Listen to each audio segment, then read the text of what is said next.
are 5 major elements of derby fitness: strength, agility, power, core strength, and endurance. There's a 6th element that you also need: flexibility. And while it's not to be underestimated, it's outside of the scope of this test. The test is designed to be done at the beginning and the end of most roller derby athletics training programs, or on your own about 3 to 4 times a year. Before we get started, here's a few tips to help you get the most out of the test. Attempt the test on a day when you feel relatively fresh, so not the day after a bout or a really hard training session. Do all of the exercises in order and do the same order each time you do the test so that you can compare apples to apples each time.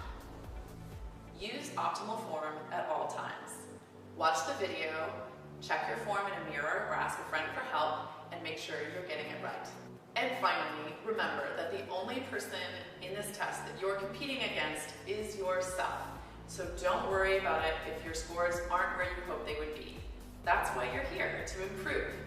So try your best, and just remember, Booty loves you even if you can't do full push-ups. With that, let's get cracking. The cadence push-up test is first. You'll need a metronome or a digital metronome set to 40 beats per minute. You'll do 1 push-up for every 2 beats of the metronome. That's 3 seconds each. It's the top beat that matters. The bottom beat is just a guideline. Keep going for as many reps as you can while keeping in time and maintaining good form. Stop after you miss 3 cadences in a row. Your score should exclude these last 3 reps. Some points about form. In the down position, your elbows should be making about a 45-degree angle with your body. Your wrists should be about shoulder width apart. Bend all the way to 90 degrees at the bottom of the push-up. Get someone to watch and keep you honest. If you can't yet perform full push-ups, no problem. You can test yourself doing knee push-ups like this. The agility test is up next. Here you'll just need to tape out a cross on the floor, about 3 feet by 3 feet, as shown here. You'll also need a stopwatch or a countdown timer. Begin outside the back left corner of the cross. Start the timer and jump into the back left quadrant, then into each quadrant in a clockwise order without touching the line. Your goal is to hit as many quadrants as possible in 10 seconds. It's best to have a friend help you time and count. Here's the test at full speed.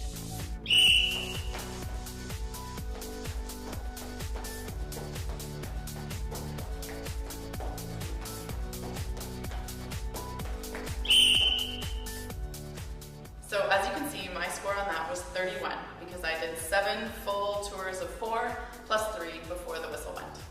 Do the test again going counterclockwise.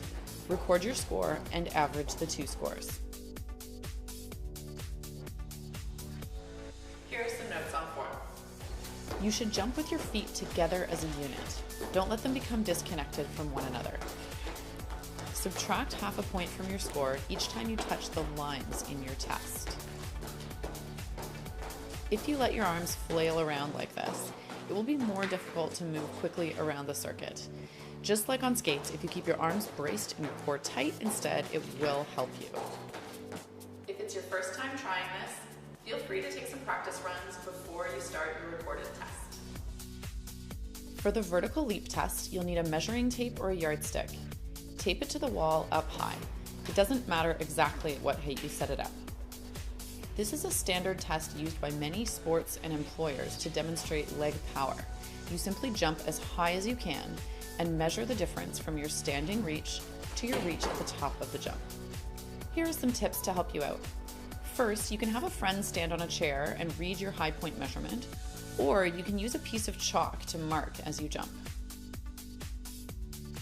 Second, the height of your leap is directly related to how deep you bend and how quickly you descend. Bend deeply and quickly like you're coiling a spring. Next up, we have the core test. As you know, a strong core is essential for balance, but it also helps with agility and injury prevention. To do this test, get into a plank position and start a timer. For the first minute, or as long as you can maintain of the test, you'll be in this position on your elbows with your neck in a neutral position. After a minute has elapsed, put your feet closer together for balance and lift one foot up. Maintain that position for 30 seconds. Then switch feet. Keep holding, and if you're still going, after 2 minutes, you'll swap to one arm at a time. Try your best to keep your hips low and square to the ground. After 30 seconds, swap arms and keep going. After 3 minutes of sustained planking, you are going to switch to one arm and one leg at a time. Again, trying to keep those hips down and your shoulders and hips square to the ground as best you can. Another 30 seconds on the other side, and after 4 minutes, if you're still hanging in, you're doing awesome. Get right back to the starting position and start the whole sequence over again, and keep going through as much of it as you can. Here are some notes on form. While you do this test, watch out for piking your hips up or letting them sag down. Also, avoid turning your head down looking at your feet. This puts your neck out of alignment. Instead, try to keep a straight line from the crown of your head to your heels. When you're balancing, avoid hitching up onto one hip. Try your best to keep your hips parallel to the floor. Your test is over when you lose your balance or you can no longer maintain good form in a plank. Stretch it out and give yourself a little break before the next test. Finally, we are on to the endurance test.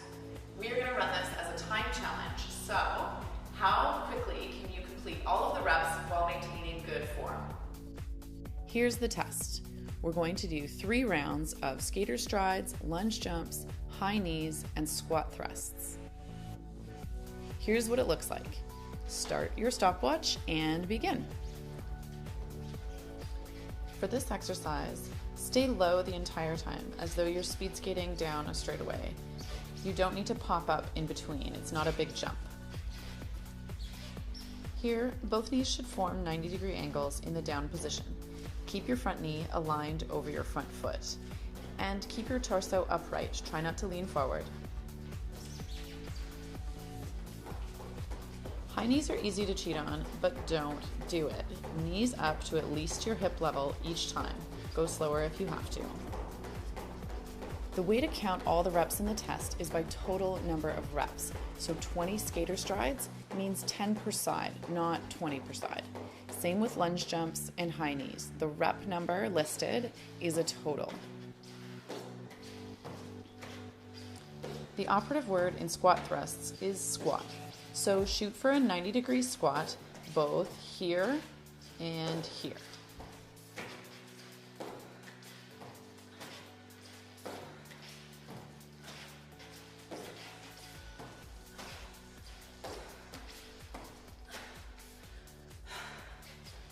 So that's what one round of the exercises looks like.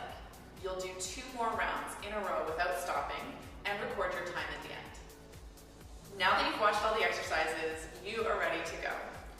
I want you to get pumped for this test. There is no reason to be nervous or apprehensive. You are going to rock this. If not today, then the next time you do the test. When you have finished the test, please go to the link below and enter your scores into the worldwide database of Derby Fitness. It's completely anonymous, but your scores will help others in the community understand how they measure up to skaters from around the world. You can also print off the test instructions from the website. I'm so proud of you for being a rock star and being willing to draw this line in the sand for yourself today.